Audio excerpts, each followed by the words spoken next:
have grown as a Commander player over the last few years. I used to be in my blue-green nonsense phase when I played a hell of a lot of Tatyova and landfall pile that I was kind of known for quite a while back. But she's since been taken apart, but I still, even in spite of that, want to get value by playing lands out of my graveyard. Huge thank you to Wizards of the Coast for sending me this free preview. Let's look at Glacierwood Siege, a 3-mana enchantment in blue-green. It is the siege that ties together Temur and Sultai. It has 2 modes. The Temur side is whenever you cast an instant or sorcery spell, target player mills 4 cards, and the Sultai side is you may play land cards from your graveyard. That's right, this is a Crucible of Worlds variant, which also has a mill mode, which is super interesting. Let's unpack that. Glacierwood Siege is the 8th iteration, the 8th entry in the Crucible of Worlds style effect on a permanent. There are a few other cards other than the 7 cards shown that allow you to do this, but they all involve jumping through hoops or just playing the lands temporarily. Whilst the classic Crucible and now Glacierwood Siege allows you to do it ongoing, on and on over multiple turns. Usually this effect is found in colorless or green or temporarily in black. This marks the first time that blue is touched onto it, but with a little bit of help from green. It being a modal spell makes it super interesting in non-singleton formats like Standard, Modern, Legacy, and other constructed formats. Because essentially, if you have one already set on the Crucible mode, the play lands from your graveyard, playing another second copy of Crucible is completely redundant. The effect does not stack, it does not multiply. And thus, having a second mode that you can utilize with it allows you to have value out of the second copy. And the 2 sides synergize too. The Temur side says whenever you cast an instant sorcery spell, target player mills 4 cards, that target player can be yourself. So if you are missing a land drop, you mill yourself for 4 and try and hit that land drop off of the Sultai side if you've got 2 of these in play. But let's be honest, there aren't many decks that will be looking to play this card in constructed 60 card formats. There may be some sort of Slogurk aggro loam variant in Modern. I played a little bit of that a year or so ago.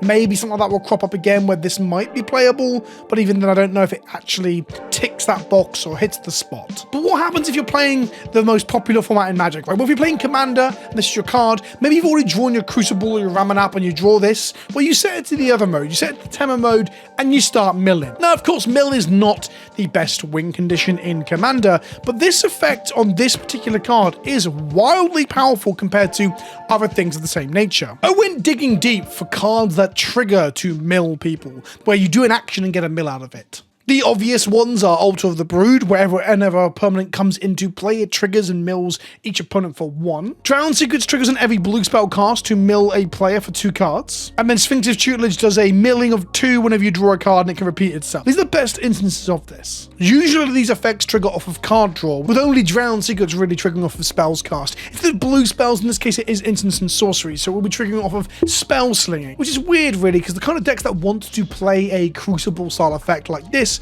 aren't necessarily playing that many cantrips or spell slinging. They're normally, slamming ramp spells into big spells. Weirdly, the second mode has more in common with Brain Freeze than anything else. Brain Freeze is a storm card that mills for 3, and thus if you cast several cards before it, you get multiple instances of mill for 3. Storm triggers milling for 3, basically. Meanwhile, our Glacier that we're looking at here, this Siege, mills for 4 per instant or sorcery spell. So it's not quite the full Storm package, because you can't storm off with artifacts, for example, but it does give you more bang for your buck per instant or sorcery cast, which I thought was interesting, making it actually a legitimate win con in something like Cube, or perhaps some sort of Loam variant somewhere. Sadly, in Cube, though, you don't really want that many blue-green cards, right? You've probably got a finite number of them, 5 at most. So does this really make that cut? It will for one of mine, but I'm not sure if it will for everyone else. Either way, having another Crucible effect for blue-green decks that can do something else when you've already got a Crucible in play is a wonderful bit of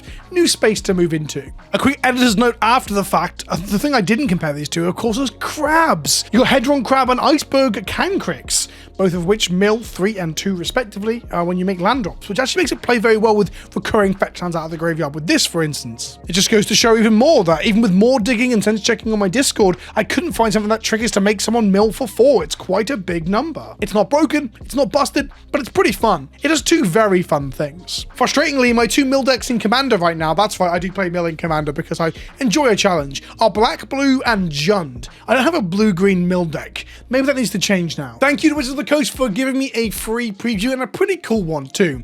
If you like the video and want to see more stuff about Dragonstorms of Tarkir, a set I'm very excited about, you can hit the subscribe button down below, and there'll be links down there to videos and all sorts of stuff too. If you want to pre-order cards, you get some cool stuff Inc. in North America, 5% off with the code Kenobi, and in Europe you get from magicmadhouse.co.uk with 5% off there as well using the code on screen. Thanks for watching, and I'll see you in the next one. Ta-ta for now.